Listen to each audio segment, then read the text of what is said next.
Good afternoon, everyone. Welcome to the Columbus Metropolitan Club. As many of you know, CMC connects people and ideas through community conversations every week, just like this one today. Today is an important day in American history for more than one reason, but especially to remember the lives lost 23 years ago today. Bringing people together for civil conversations like our forum today has never been more important than now, and we are grateful for all of you for joining us. I'm Kristen Easterday. I'm Director of Communications and Government Affairs at the Columbus Regional Airport Authority, but I also have the pleasure of serving on the CMC Board of Trustees. Thank you to our organizations that helped make today's community conversation possible. The Jeffrey Family Legacy Fund, which helps CMC to promote a thriving, equitable, and sustainable community, Kroger, Nationwide, and the Osteopathic Heritage Foundation.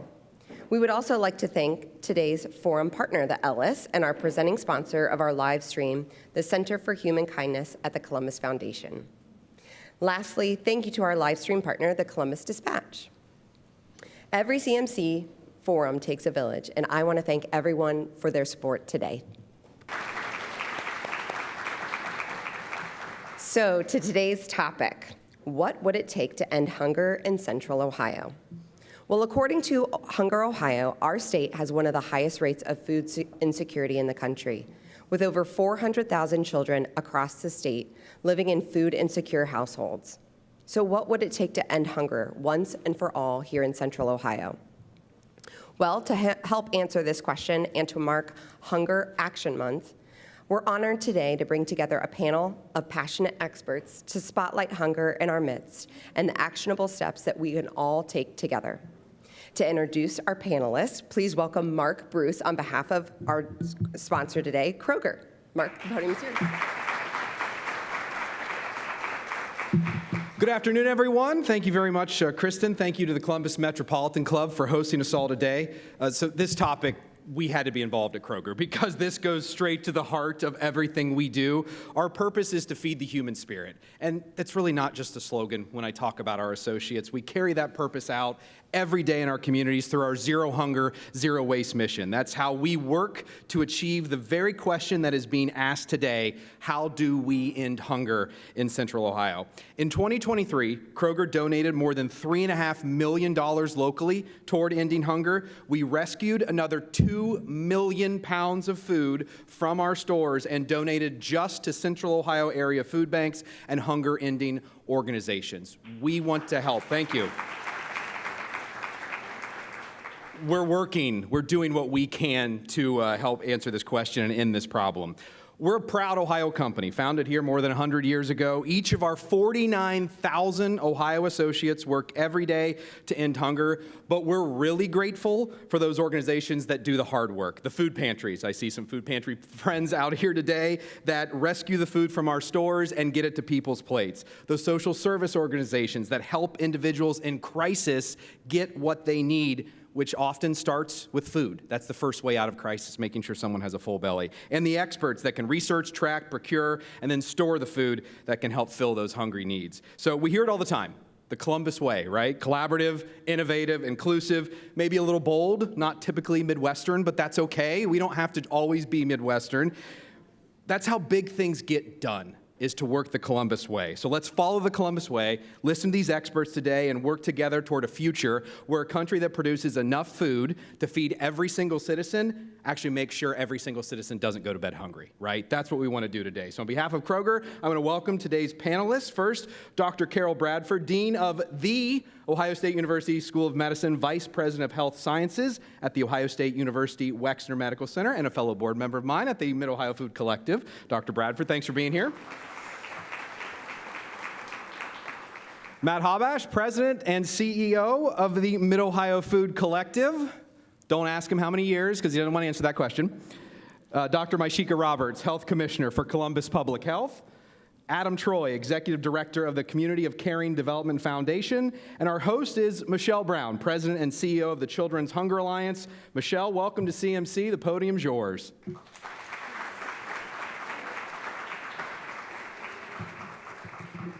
Thank you, Mark, and it's wonderful to see all of you here today.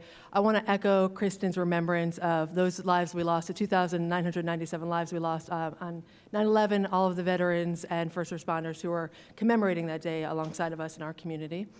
I also want to remind us of what we learned, which was that there's no act of service that's too small to make a difference, and want to invite that spirit of unity that I know we have, which leads us into today's topic. As you know, addressing hunger requires many people working together with shared goals and vision, in part because of how we determine who needs help and how many hoops they're going to have to jump through to get it. Many people are left to decide between food or medicine and a host of other necessities. In fact, 64% of the people who are food insecure do not qualify for SNAP, Supplemental Nutrition Assistance Program benefits, because they make more than the limit, the federal limit of 130%. For a family of four, that's $40,000. So if you all imagine trying to feed a family of four on $40,000.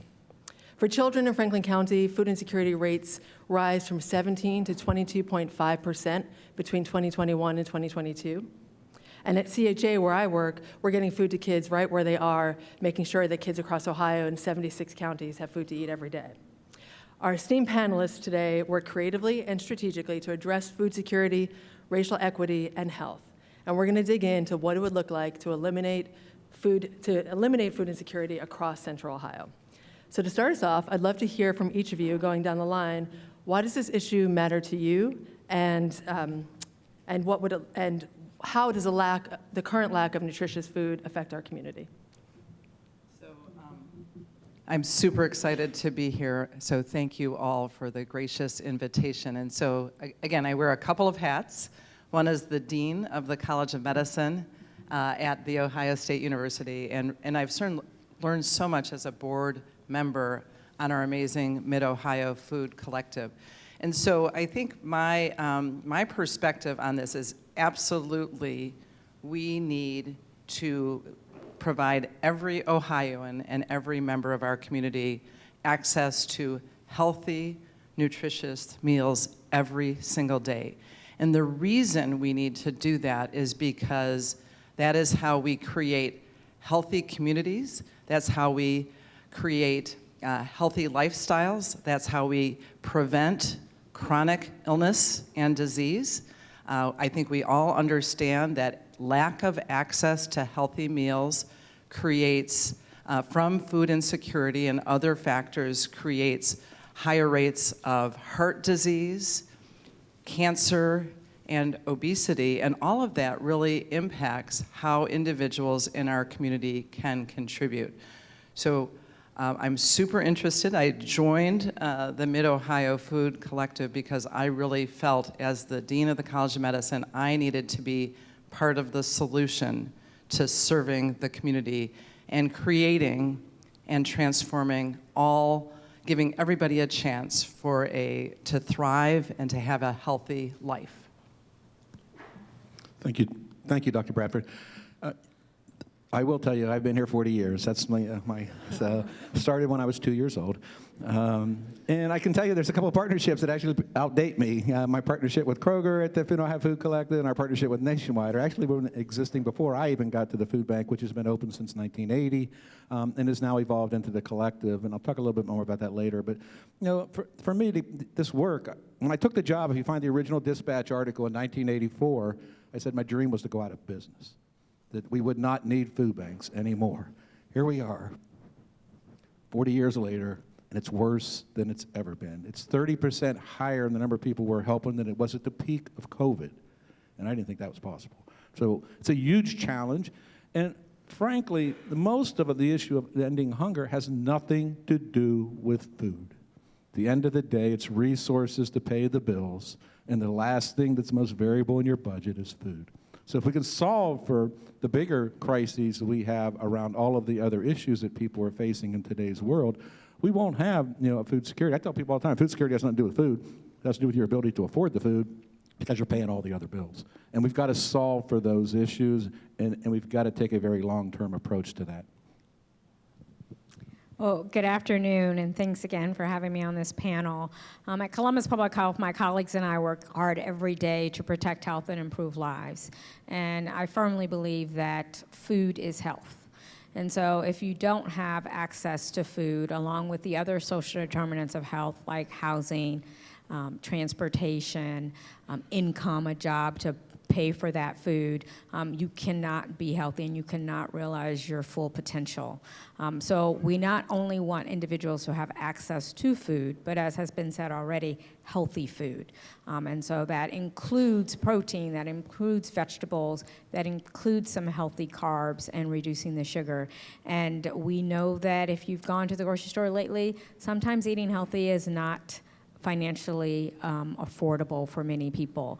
And so we work hard along with the Mid-Ohio Food Collective, along with the Franklin County Local Food Plan to try to make food, a healthy food, accessible to all, because we know that you cannot be healthy if you do not have access to a well-rounded diet. So thank you, I'm glad to be here. Good afternoon, everybody, and certainly glad to be here. I was just scanning the audience, and there's so many people who I have had an opportunity, Matt, not unlike you, to work with in this space. And Michelle, in reflecting on the question, it made me look at even my own life, which for the most part has been about maximizing human potential.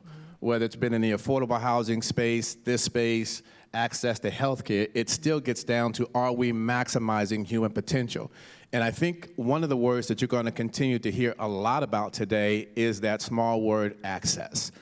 In our work, where we see a lot of people every day, and we see people who have been marginalized for whatever reason, Matt, it is often outside of the food component, but it has to deal with lack of access. And so it basically now makes sure that we prioritize the need to make sure that we are bridge builders in developing our relationships and our resources to make sure that they are available for those folks, y'all, who will never get an opportunity to set foot in this room. If they are not maximized, then the community that we work in, which is Linden, will not be maximized. So that's why it's a priority on our end. That's great. And we can stick with you, Adam. Can you share a little bit more about, from the faith perspective, how you have created a community of caring in the Linden neighborhood and beyond? Yeah, happy to do that. For those of you that know our work, our mission statement is creating a connected community. And one of the reasons why we chose that is because as you look across the landscape in Linden, there are people who are doing some phenomenal work, but they are never in these rooms. The news media will never talk to them. They'll never see the light of day. And so we're in a position to breathe oxygen and resources behind the scenes into those organizations by virtue of connection. As we're doing, in fact, anybody who's worked with my organization probably has this wristband on. It says calling all connectors. And on the other side, it says, I see you. Our work is intentionally designed to make sure that we follow a very simple acronym called CARE, C-A-R-E. The C just simply stands for connect, meeting people where they are. Even as a faith-based organization, I'm trying to see if my brother, Pastor Troy, is in the room. He's not, but this is being taped, so I may get in a little trouble here. Even if you never come to Sunday school, if you never step foot inside of 2956 Cleveland Avenue, which is where our church is located, we want to simply meet you where you are to connect first. When we do that, we're in a position to then move to the A. The A is to simply affirm your humanity. Doesn't matter to us if you're blue collar, white collar, no collar. Our job is to make sure that you feel valued in the space. That then moves us to the R, which you heard Matt talk about, which is relationships and resources. Most of those are like handlebars on a bike. You got to reach out to make them work. And so for people, again, who have been marginalized and not in this space, it's incumbent upon us to make sure our resources and relationships get pushed to the center of the table so they can have access to, which then moves us to the E. If they do that, then they are empowered to sit in the first chair of their own lives where hopefully they can begin to live by design and not default. So that's our model. Thanks, Adam. And Dr. Roberts, we have social safety nets like SNAP and WIC. Can you talk more about what those programs do and how they could also be improved? Yeah, so thank you. And you're right. We do have federal programs, SNAP and WIC, and I can speak from firsthand experience from WIC because that is a program that Columbus Public Health does run on behalf of Franklin County, on behalf of the state. We have the largest WIC program in the state of Ohio. Last year, we served 27,000 individuals here in Franklin County, and the need has increased. As Matt mentioned, since the pandemic, we have seen more individuals who need our services, but we've also seen a more diverse community who needs our services. And so that has slowed things down a little bit because we need to have interpreters there, but we're doing the best we can to process those individuals. WIC, for those who don't know, is Women, Infant, and Children. It's a nutrition supplemental program for pregnant women, postpartum women, and their babies. So children can be in WIC up to the age of 5. And not only do we provide WIC vouchers for them to buy food, but we also do a lot of education. We do a lot of screening to make sure the baby is growing and developing appropriately. And we do education around breastfeeding because we know breastfeeding can be very effective and a good way to nourish your child, and can be financially beneficial as well. And we know a lot of individuals have trouble really embarking on that journey of breastfeeding, so we do provide that service. In addition to the WIC vouchers that we provide year-round, during the summer we also provide WIC vouchers for farmers markets, many of which we have and sponsor around the county. This past year, I believe this is the most recent data I have, we gave out 6,000 vouchers, and just so you understand what that meant in terms of dollars, that was $180,000 worth of produce, fruit and vegetables that we allowed our WIC, or we provided to our WIC participants. Again, that's huge, and I go back to when I started at the health department 18 years ago. We had just started the farmers market. We had 3 of them every summer right there on the grounds of the health department, and now we have multiple farmers markets that we help sponsor across the county. And so the number of WIC vouchers we give out for farmers markets has grown tremendously over the last 18 years and is continuing to grow. And as Adam mentioned, we try to meet people where they are. So we are not expecting everyone to come to us at 240 Parsons, but we are going to Whitehall. We are going to different townships, again, because we're providing this service throughout the county for all Franklin County residents. So it's a huge program. It is federally funded, and so we are at the mercy of the feds in terms of how much money they will give us. So I'm not asking any of you for money, but I am telling you that the budget is not growing with the population. And so we are doing the best we can with the resources that we have. Thanks. So Matt, we're, as you said, we're kind of not making progress. Things are more difficult now. I think the audience wants to know, what's it going to take to really solve this problem? Who is food insecure, and why has it been so hard for us to maintain progress, to make it and maintain it? Well, it goes back to what I said earlier. I think, and one of the reasons we started to change our approach to all of this, I'm blessed to have had both of these doctors on my board currently as well as previously, and to recognize that a whole food as health strategy was really paramount to everything that was going on. So everything we've done in the last several years, almost the last 15 years, is shift to a food as health strategy, having done diabetes research, a host of other things, and recognizing that what we learned in all of that, though, was in some research that we did trying to find out how many meals we were missing. And the research, I'll give you the simple answer, 145 million missing meals per year for the people below 200% of poverty in our 20-county area. Nobody's going to give a food bank but $1 a meal, 145 million more dollars every year, and that assumes your income doesn't go down and government support doesn't go down to solve this issue. So our simple solution was saying, look, at the end of the day, we're not going to food bank our way out of a hunger problem. We're there for the emergency care, and now we've really stepped into a food as health strategy. And I have a number of experts on our board that have helped us build out a strategy that says we can have health outcomes that are far better. I don't remember the latest numbers, but at one point for many of my years when I was on the WIC advisory board, for every dollar spent on WIC was about $3 in healthcare savings. I think it's a little lower than that now.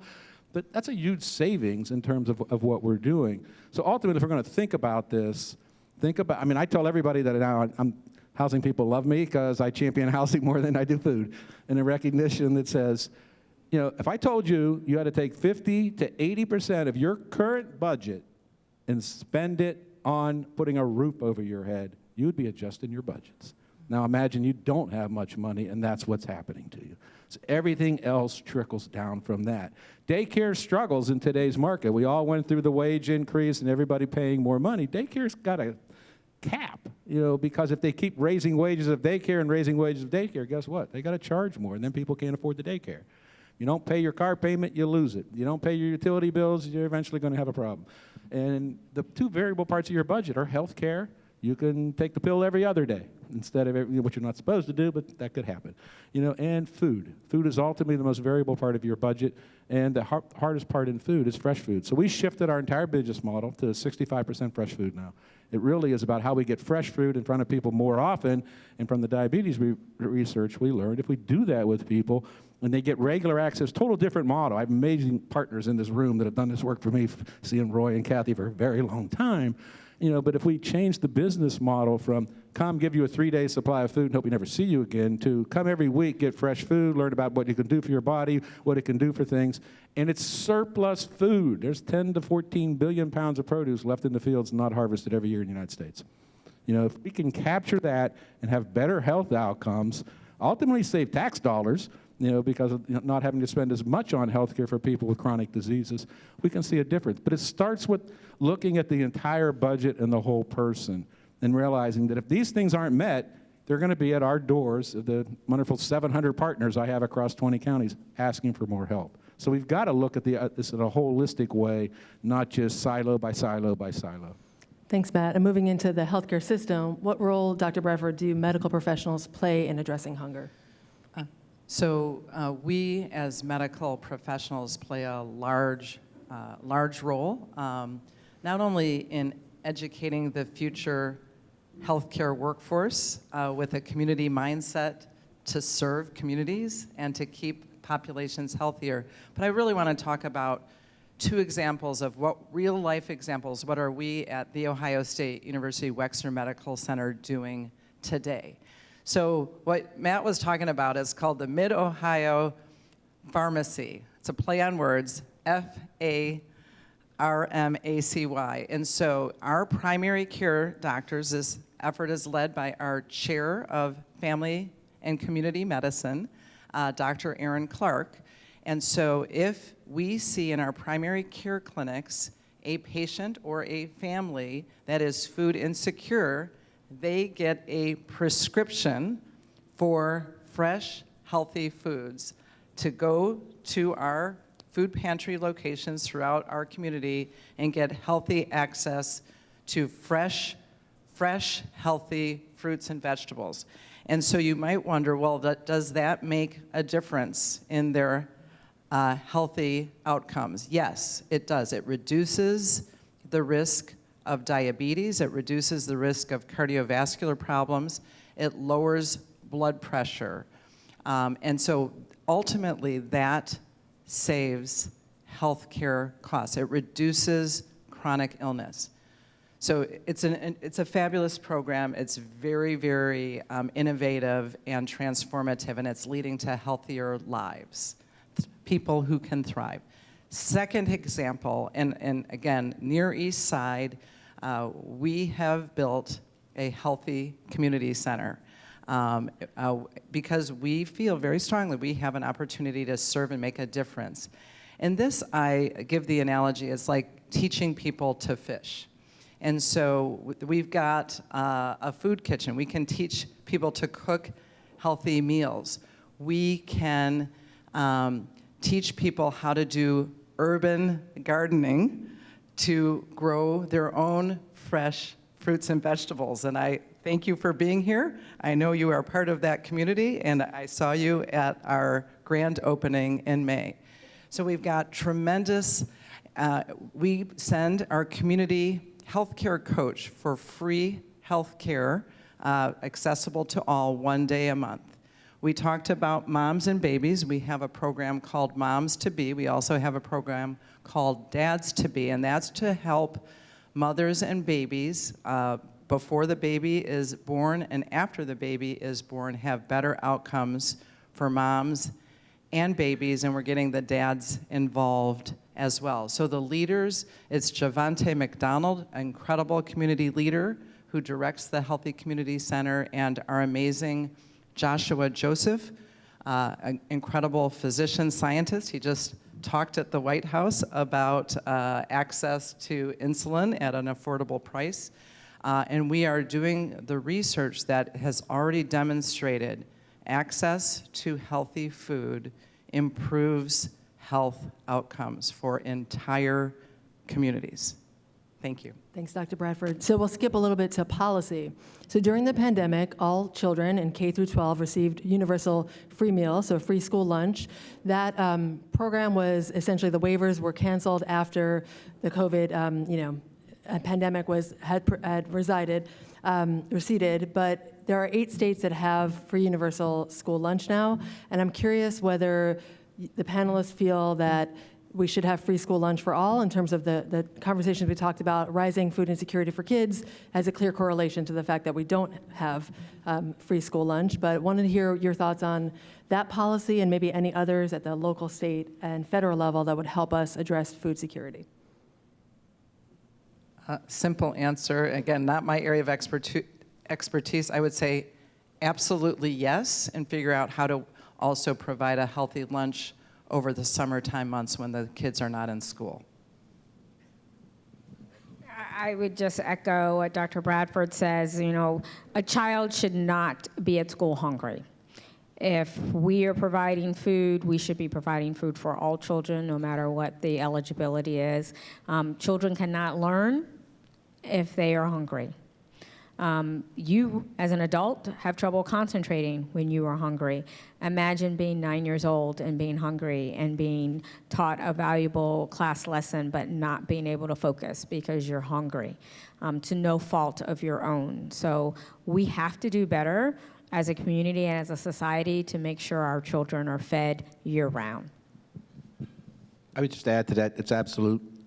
The reality of it is the busiest time of the year for food banking is the summertime. It's when you don't have 2 meals a day going to kids, that they're taking. So the answer is we got to do this, and it doesn't make any sense not to do it. The other piece of that is the current models create a lot of stigma around eating. And you're dealing with grade schoolers and middle schoolers and high schoolers, and stigma is a big issue. So if you make that go away and everybody just sees, hey, this is just good nutrition so I can learn, it's a whole different way of thinking about it. I was in Minnesota recently, and I was at their state fair, and the Second Harvest Food Bank of Heartland was there, and they have the bag they give out to carry stuff around in. It said, hunger is a policy choice. And that's the reality.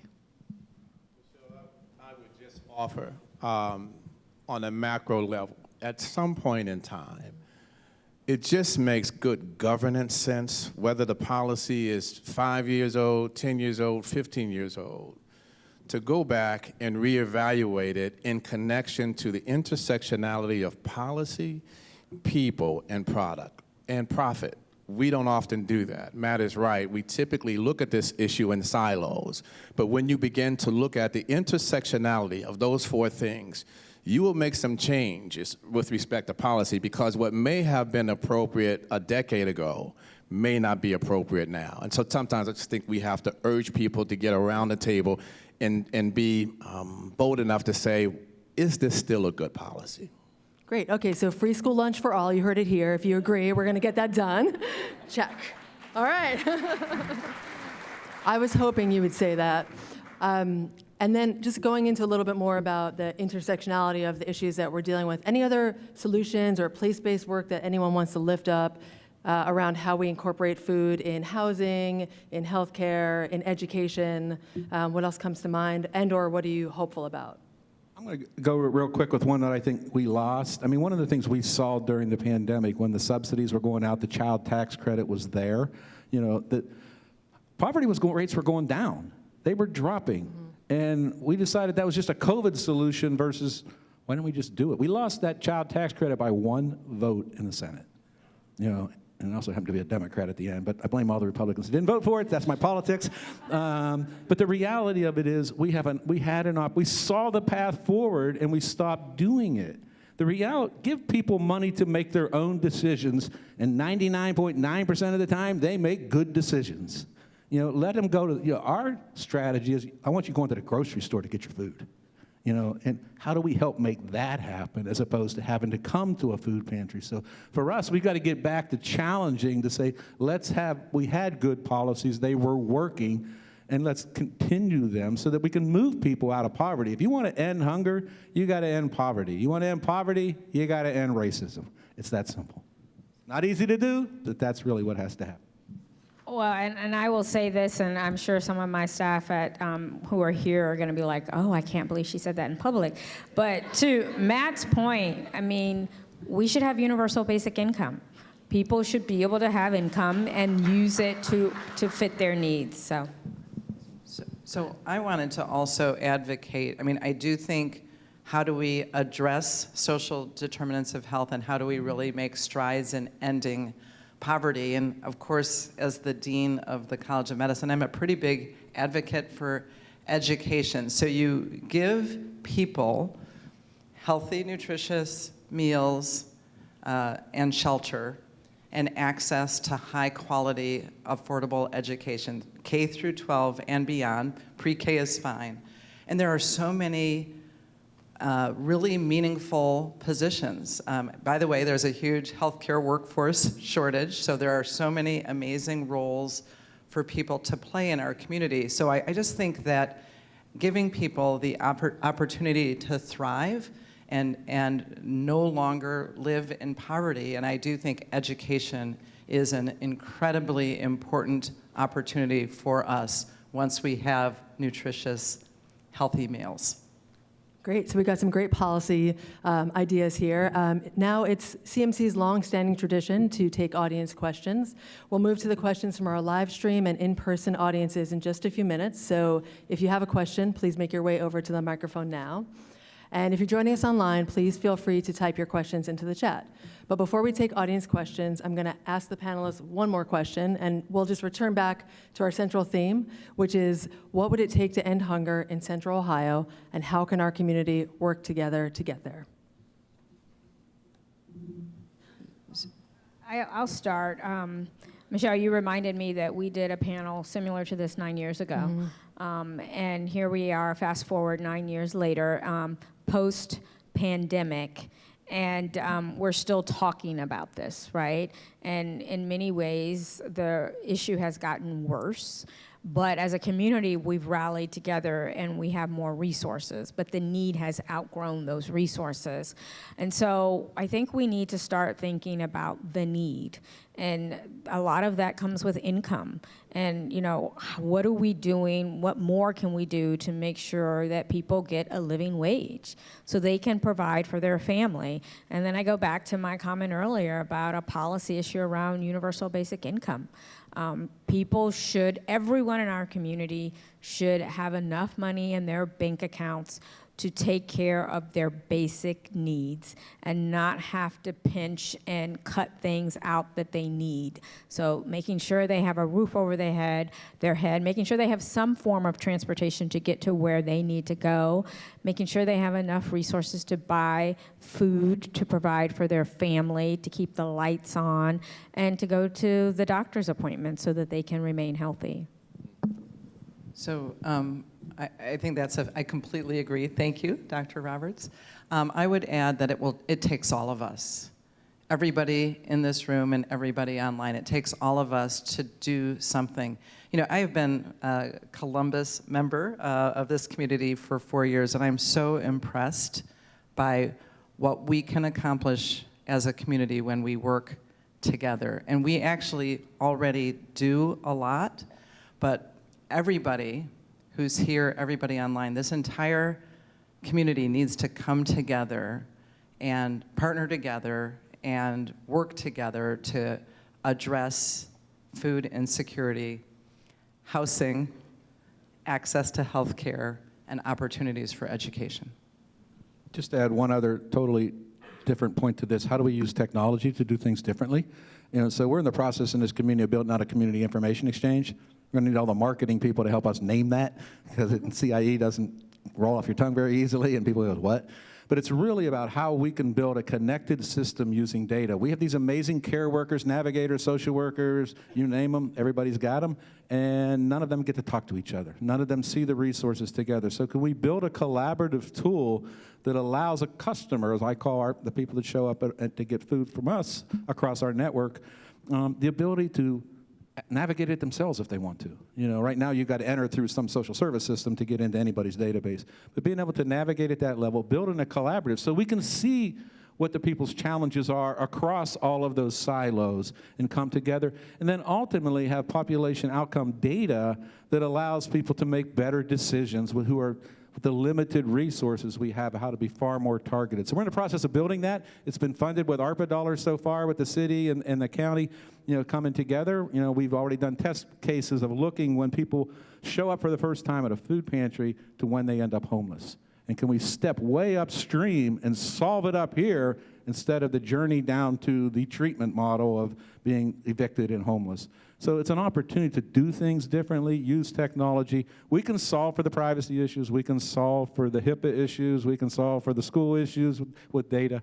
Those are all solvable. It's being done in other cities. We're learning from them, and we're trying to build a model here. So if you hear that term, that's what it is, and it's about how we can do things far more effectively and efficiently today, because I'm concerned that the Human Service Network is struggling right now with resources in a big way, big, small, and it's a big issue. And what happens if that fails? It's be a death by 1,000 cuts, but what happens to the whole fabric of our system if we don't start to come up with new ways of addressing issues? So if I might, Matt Habish, he won't admit it, but he's been the sort of protagonist you always want in the room. And the reason behind that is because he will always put the relevant question on the table and the relevant challenge. I simply did not want to blow past his comment that in reality, if you want to end hunger, you have to deal with poverty. And if you're going to deal with poverty, you cannot be afraid to sit down and have a conversation about racism. And so while we're talking about things at a very big level, at the micro level, when you leave here today, I would just encourage everybody to use the formula that we use. When you are encountering people on the street or in your workplace, right? Seek to connect first, then affirm their humanity. Again, no matter if they're white collar, blue collar, or no collar, right? Then bring your relationships and resources to the table so that everybody has the benefit of that. And continue to move people towards what we call empowerment and equity so that people can make decisions by design and not default. Everybody can do that the moment you step out this door. That's great. Seek the connect. And now Doug's going to take questions from the audience here in person. Michelle, thank you so much, and thank you to today's panelists for a great conversation. If you have a question for today's panelists, please do join us here at the microphone. If you're watching online, please type your question into the chat. We'll try to get to as many questions today as we can. Great questions at CMC always follow two important rules. They take 30 seconds or less to ask. And what punctuation mark do they end in? A question mark. That is correct. Thank you. I'll launch us off with this one. It came up before, but can you speak more about the role of learning to prepare fresh food at home, to cook, in combating hunger? I'll jump in. One of the things that we do, we manage two pantry types of entities in Linden. We have our Bread of Life food pantry, which sees about 200 or so persons or families a month. We also manage now the Fresh Market, which was actually stood up by another faith-based entity from the South Side, my friend Reverend Edgar. That market started out seeing about 125 people a day just 2 years ago. Robert Cardwell is in the audience. We now see in excess of 400 people a day. Is that correct? It's absolutely mind-boggling the amount of people who come through there. And so what we're able to do in both of those settings, particularly over at the Fresh Market, which is all fresh produce, is that we do cooking demonstrations on site. So when people come there, they can dwell. If you're there on a Wednesday and you see Robert, he's probably doing what we call Wobble Wednesday. So we bring our culture to the marketplace. But it's in that setting that people in real time are allowed to get in and see how they can cook and take those products and produce home and do the same thing. Real quick technology add to that. We just, last week and the weekend before, did a hackathon using AI and said, can we build nutrition rails on what we call HER, it's healthy eating for us, and let you ask any question, any menu item you want to know. I need a recipe for this. I need nutrition. I need a medically tailored meal for diabetes, because we were all trying to bust, we were the beta testers. So we're using technology to build so that people can do that right at their own. I don't know what to do with a rutabaga is what I hear all the time when people get out. Well, none of us know what to do with a rutabaga, let's be honest. So the reality of it is we can use technology to help people right on the spot and say it could be a nutrition question, it could be a health question. We're trying to build it all in such a way, but it could be very specific about recipes and how to do things, with the food that you have in your house, accessing. We're really concerned. You give people a bunch of fresh produce. Who in this room goes home every night and makes a meal from scratch every single day of the week? There's always one. My nutritionist at the food bank said she does too. But nobody, most of us have choices. So why are we giving a bunch of people that were struggling, mostly single parents in a lot of cases, to be able to do that? So how do we help make it easy, convenient to make a healthy choice with food? And that's the challenge that we're trying to live into. And I can tell you that operation that we started together, that Fresh Market, is now in our top 10 of distributions in the entire 20 counties.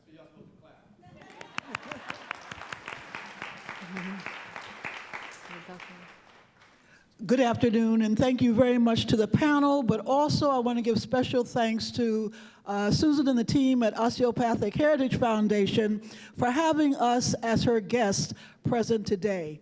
We are grantees, and I think it's very important for us to be in the room and share this occasion, because part of the discussion around the social determinants of health, and you spoke but moved around, it's employment.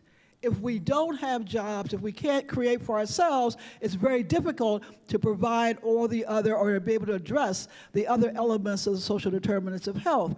And so we come from urban agriculture. It is more than backyard growing. It is more than community gardening. It is moving people from passion to profit, and doing it in a disciplined way, and understanding that urban agriculture can be a recourse. So one question is, what are you doing to facilitate this process?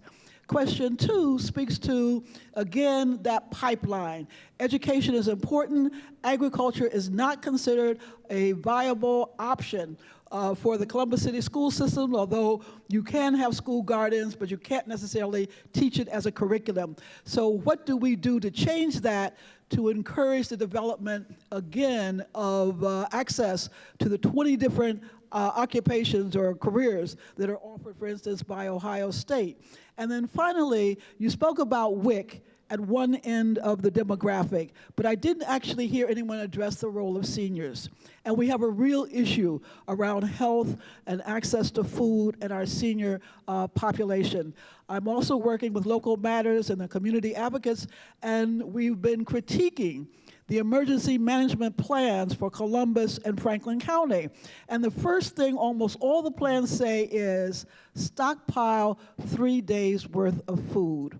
What are we doing to help our seniors combat the health issues? Thank you. So thank you, great, and thank you for your incredible work on urban agriculture, and it would be great to partner with you and your team to enable all the work we're already doing. So, how do you, I'll try to tackle, how do we bring agriculture into high school, elementary, and middle school education? I would say I'm the Dean of the College of Medicine, but I have a fabulous colleague who's the Dean of the CFAS, Food, Agriculture, and Environmental Sciences. And I think that we should partner together and to bring that curriculum to our high schools, to our middle schools, to our elementary schools, because it is a career choice. By the way, most of the state of Ohio is actually rural, and there are fabulous ways to improve the efficiency and the cost to generate, again, healthy food choices. So I think it's a wonderful, wonderful question, and thanks for all the work you are doing. Just give you real quick answers. We just opened last week the Mid-Ohio Farm on the Hilltop, which is a really high-tech teaching center. It's really what it is, in partnership with Ohio State, Ag School, Extension, Franklin Park Conservatory, who's been a wonderful leader in this community around urban gardening for years. So it's a real opportunity to teach. Nationwide's training center hosted the USDA BIPOC conference. So this is east of the Mississippi, mainly African-American farmers coming in and learning. We happened to host them for lunch at our farm, then they went to other sites. But it's a great opportunity, and the most exciting part about that was little kids, 10-year-old boy, pummeling our farm manager with very sophisticated, great questions. So it was a real big learning, but we hosted that right here in Central Ohio. I don't think most people knew they were even here. But it was a great opportunity to do that. To your question about seniors, there's a program federally, like acronyms, CFSP, Commodity Supplemental Food Program. We have about 5,000 food boxes that go out every month, so we can help people do some stockpiling in terms of food. But it really is an opportunity to connect to our seniors. We also do mobile pantry drops, produce drops at senior sites, so they can come out and they get to do a farmer's market right outside their doors and get to shop and pick up fresh food. Yeah, and I would just echo some of that. There is SNAP that is available. And then we do have the local food action plan, which is looking at access as well as urban gardens, as you're aware of. But we do have more work to do, and I think we've all acknowledged that here. Two things. Real quick, with respect to education and employment. Landon Adams is in the room someplace. Raise your hand, Chief. Landon oversees our farmers market, and he also oversees what we are now launching called the New Salem Gardens. We own a little bit of land behind our missions house where our food pantry is.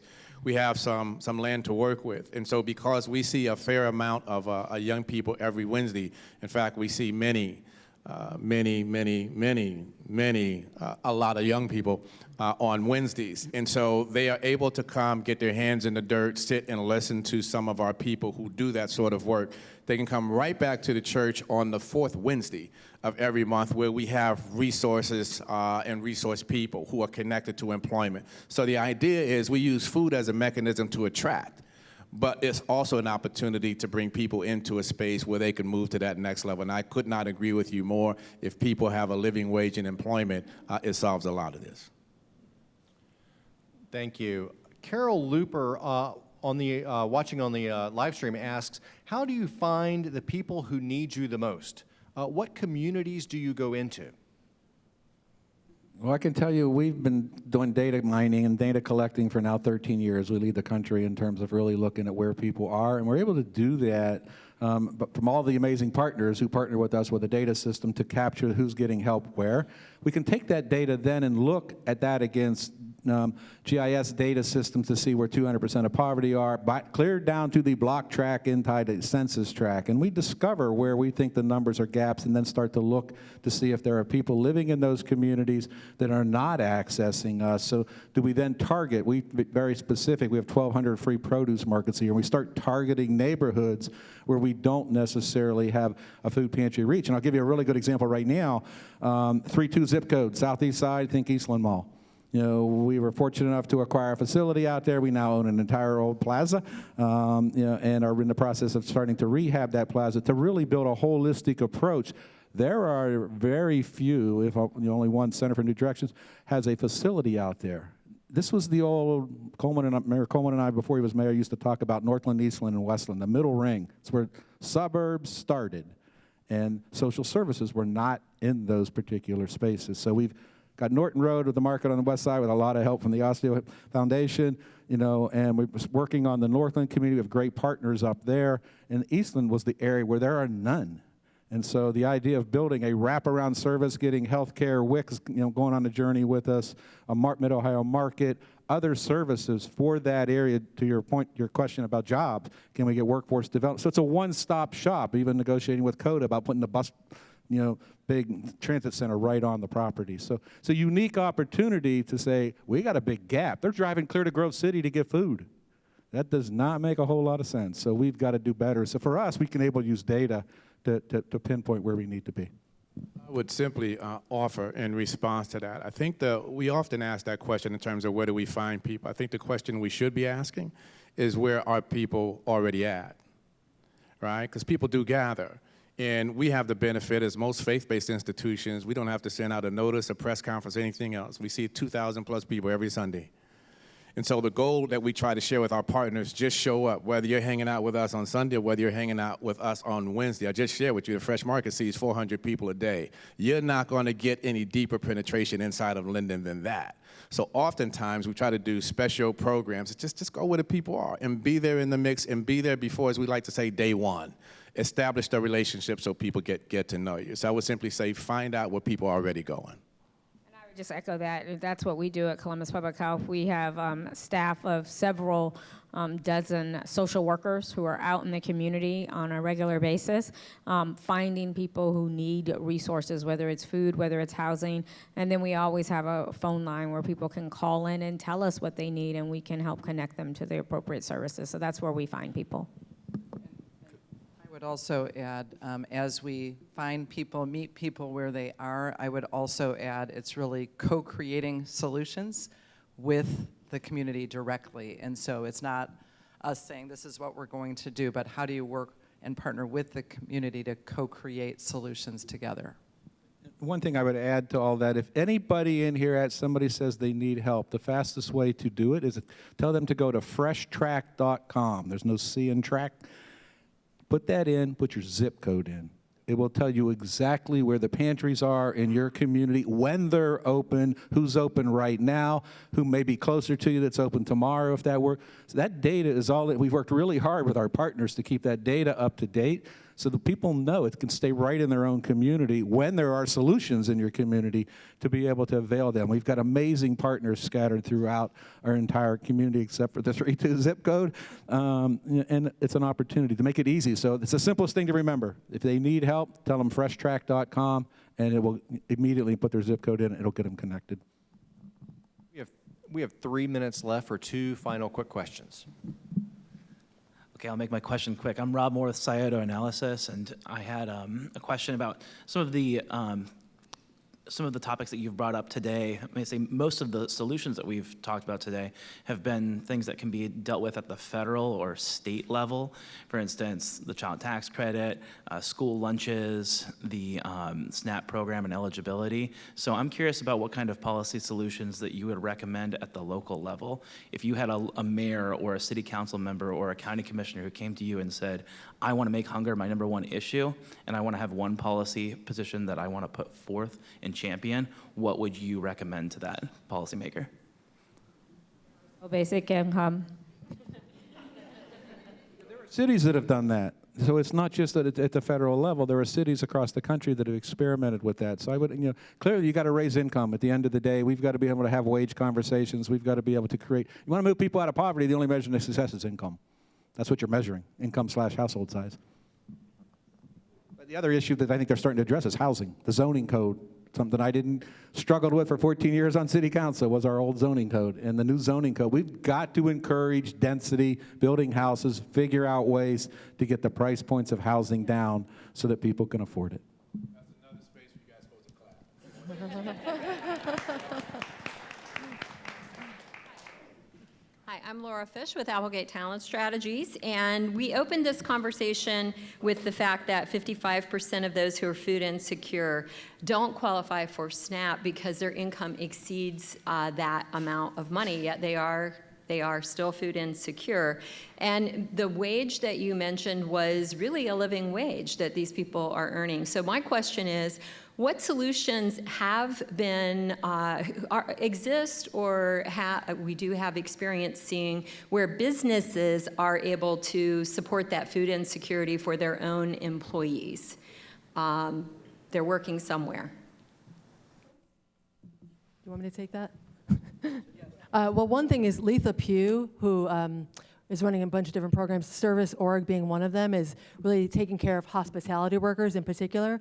And just to clarify on the note I gave earlier, so $40,000 for a family of 4 is not sustainable in our community. It's about over $60,000 in Columbus to support a family of 4. So between your rent and childcare, et cetera, and then if anything happens in healthcare, so that's not happening. But I think that employers I think particularly in the hospitality industry and some others are coming up with some innovation that we can look at to make sure that the people who work with us in the nonprofit sector too, where wages are not that high, make sure that we can bring it up and that our funders say, okay, you need to pay at least $20 an hour. We're going to make sure that we're supporting you in doing that. So that would help us as well. And we are out of time, as Doug is sharing with me. So I am so grateful to all of you for joining us today, and I'm going to turn it over to Kristen Rost from Nationwide.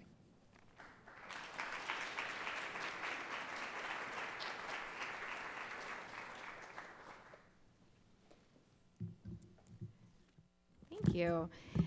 So thank you to today's forum sponsors, the Jeffrey Family Legacy Fund, Kroger, the Osteopathic Heritage Foundation, and Nationwide, and today's forum partner, the Ellis. We are also grateful to the presenting sponsor of our live stream, the Center for Human Kindness at the Columbus Foundation, and our live stream partner, the Columbus Dispatch. And a very special appreciation to today's panelists, Carol Bradford, Matt Habash, Makisha Roberts, and Adam Troy, and our wonderful host, Michelle Brown.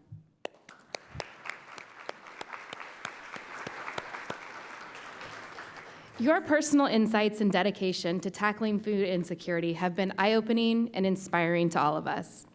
The reality is that far too many people in our community face uncertainty about their next meal.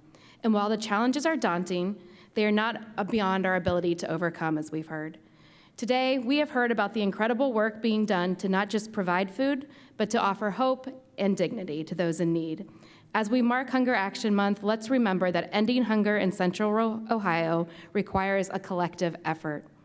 Together, we can ensure that every person in Central Ohio has access to the nutritious food they need to lead a healthy, productive life. And now, before we end, please register to join us next week right here at the Ellis for our next forum, Open Every Door, Transforming Workforce Development in Central Ohio. Thank you again to everyone who has joined us both here in person and online. We couldn't have done it without you. I hope we all leave here today with a renewed determination to act. Have a great afternoon.